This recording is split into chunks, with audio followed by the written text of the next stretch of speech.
Hi, welcome back, you beautiful souls. This part is going to be very sad and kind of dark.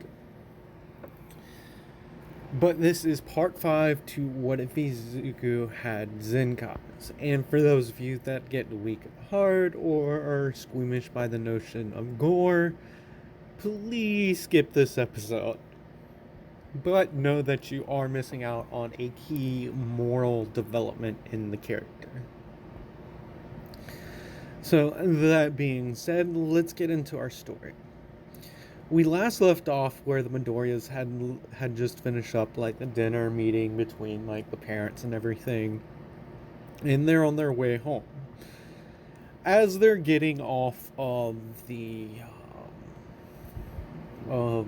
highway, which would be like interstates for the U.S., their car gets struck by another car. And, well, it wasn't a car wreck. Someone threw the car at theirs. There's a scene of Izuku just screaming, like, no, standing over his parents, heal. And this large gentleman with, looks like fibers all over his body, like muscle fibers all over his body, and a scar around like his left eye. And well, he's saying, wow, boss was right when he said that you were tough. Oh, I'm sorry. Did I kill your parents, little kid? It's okay. You're soon going to join them. As the man throws a punch at Deku. Deku then like turns around and he's not his normal self. He's just staring at this guy, like daggers at this guy in like not really like a smile, but more like grin, like a menacing grin. And he blocks the dude's punch and kicks him away. And the villain, he looks at the kid and he's like, you're a tough one. One moment. He's like, ooh, you're definitely tough. I didn't think I would have to use my quirk that much. And at this point, like, a crowd had started and had like started to like gather like from a distance, and they just see this guy start start hulking up and bulking up, and then Izuku like scream. They just hear Izuku screaming, "You monster!" And then Izuku gets punted through a nearby building and it starts to collapse.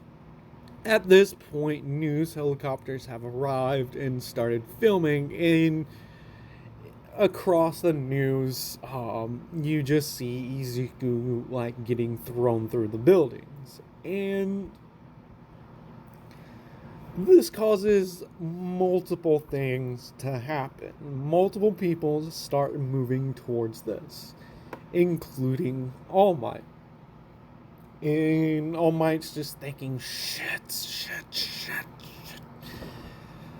Like, he's thinking, is this All For One related? Like, what's going on? Like, why is this happening to his successor? He's thinking, like, he caused this to come upon Izuku. And he's sort of half right, but he's not right entirely. So All Might's going to be making his way to this battle. And Izuku, like, is caught, like, him standing up and then flying at this dude. He strikes him once. The guy like laughs, and the guy says, "That's not gonna work anymore. Boss gave me another quirk. Your punches kind of tickle. It's kind of strange." As the guy rears up another punch, hitting Izuku, knocking him further away, creating like a crater line in the ground. And then the news catches like sparks starting to like fly around like Izuku, and he then goes at the guy again, this time actually knocking him up into the air, and then slamming him right into the ground, creating a massive crater. And the news just catches Izuku just pounding this dude like one punch after another, screaming, "Why'd you kill them? Why'd you kill my parents? Why did you have to kill them?" And right as Izuku pulls back one punch, his arm like begins to glow with like an emerald light and electricity flowing around it. And before Izuku could punch like muscular for the final time, like pretty much killing the guy, he feels pressure on his arm, and he turns around to see All Might staring at him, smiling and saying, "Not like this, young Midoriya. Not like this." And Izuku turns around to Muscular to see that he practically caved the dude's like face in, and Izuku like turns to All Might crying, and like everyone can see a light form in one of Izuku's hands, and Izuku shoots it at Muscular, and then he collapses, and they see All Might jump off. Like other pros show up and they contain Muscular, and All Might is noticeably concerned about this. He takes Izuku to the closest hospital, and through contacts and stuff, they get in touch with the Bakugos. Because I would say that Inko may have put like Mitsuki down as an emergency contact in case something happened. To where like she can't come and deal with the situation, Mitsuki would be able to help. Since Izuku and Katsuki Bakugo are like pretty much best friends at this point, and they tend to fight a lot, like they tend to like train with each other, and an outside person would see them as like actually fighting, like, and sometimes it would get a little brutal. Like one or both boys may end up in the hospital, and they have scolded their boys about this, but there's nothing that they kind of just like, okay, and just go back to doing what they were doing. So Izuku, he's laying there in the bed, and he comes to, and he hears like familiar voices out in the hallway. And then Katsuki comes in, and Izuku looks at him, and then Katsuki looks at him. And Izuku just kind of like starts breaking down. And Katsuki says, "So, Deku, Mom says you're going to be coming and staying with us for a bit. But there is also talk about having to put you in protection." And Izuku just kind of passes back out at this because he's really weak right now. And the Katsuki didn't get to say that there's also talk of the particular villain that attacked them.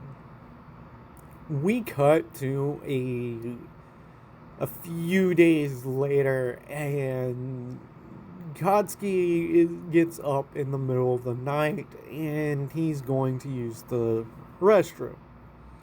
As he's passing by Izuku's room, he can hear Izuku talking, and he kind of peers into his room, and Izuku's actually asleep, and he's just talking in his sleep, and he's like, I can't get close to anyone. When mom, dad, they're dead. I can't bring Shota into this. I can't bring her into this.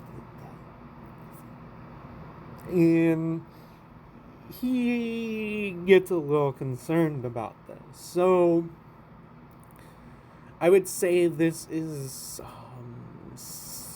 5 days before the first day, or no, this is the day before the before the first day of class, and Izuku's in his room, and he's not really spoken. He hasn't spoken to anyone. He hasn't been talking to literally anyone, and the few words that he does say is thank you, and thank you for the meal, and no.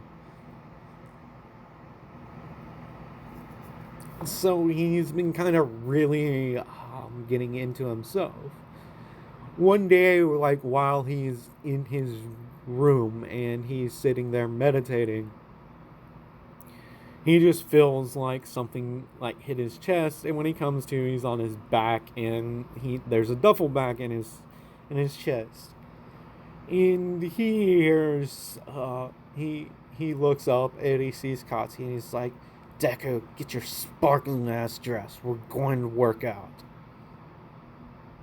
And Izuku starts to say, I don't feel like it. And then before he can finish, I don't feel like it, Guy says, I don't want to hear it, Deku. You need to get up and move. You've been moping around this whole time.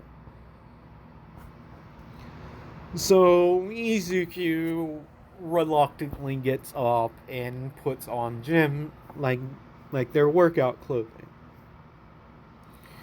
And they go for their normal mile run before they start to spar. And Izuku has a lot of emotions going on in his head. He has the stuff with One for All and All for One, and the fact that his parents are dead, and he thinks it's because he wasn't strong enough to protect them. So during the spar, a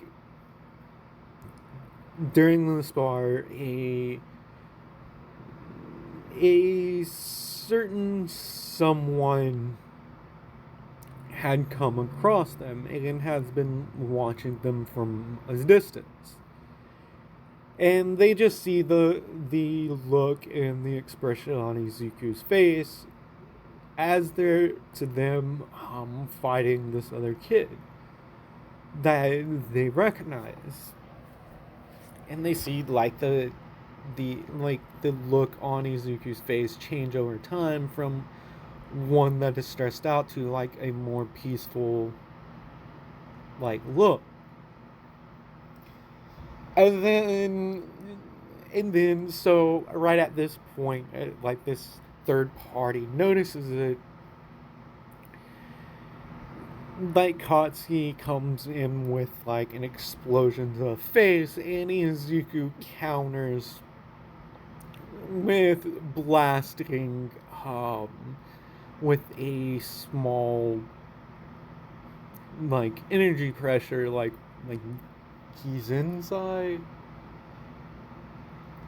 Kienzai.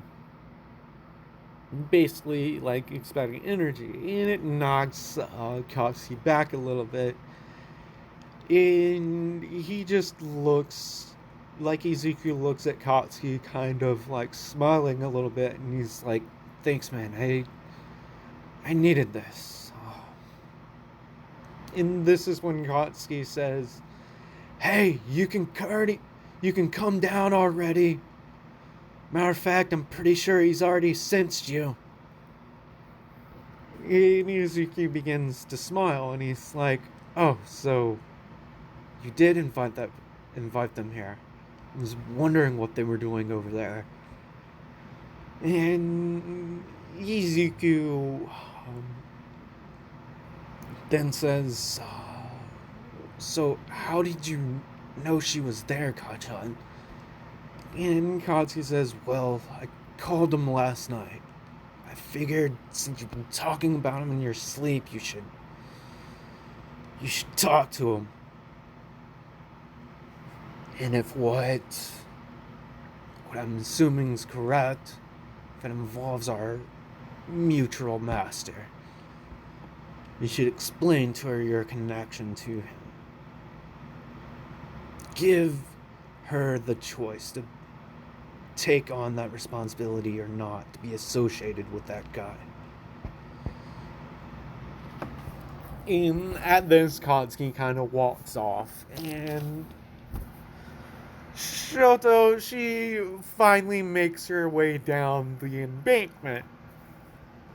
And there's like an awkward silence, and then Shoto like thinks back and is like, "Wait, he probably doesn't want to talk to me. Well, in that case," she gets into like his stance, and Izuku, he kind of grins a little bit. He's like, "Oh, you want to spar? Okay, well, let's do it then." And Izuku readies himself, and the two go at it, and Katsuki makes his way over to like their duffel bags up at the top of the beach's embankment to keep all the rest of their gear and stuff out of the sand. And he grabs a water bottle and he turns around and he's like, "Damn, nerd's getting stronger. Beat him in the exam, but Jesus, much stronger now ever since." And Katsuki kind of looks down a little bit. He's like, "No, he's..." And Katsuki was thinking, he's like, "Did I do the right thing or not?" And so we flash back to the night before, and to the Todoroki residence. Shoto's like cell phone like goes off, and she doesn't recognize the number. So when she answers, she hears a boy's voice, like saying, "Hey, is this Todoroki?" And she's like, "Yeah, who is this?" And she hears the boy say, "Bakugo Katsuki, we have a mutual friend. He mentioned you, and I'm sorry, but I got your number from his phone without asking. And I'm sorry for calling you like this, but can you show up here tomorrow morning? I don't know what went on between you two or what's going on, but if you wanna be in his life or figure out like what you two are, you need to show up tomorrow morning. Keep this amount of distance away." Which is Izuku's like old sensory area.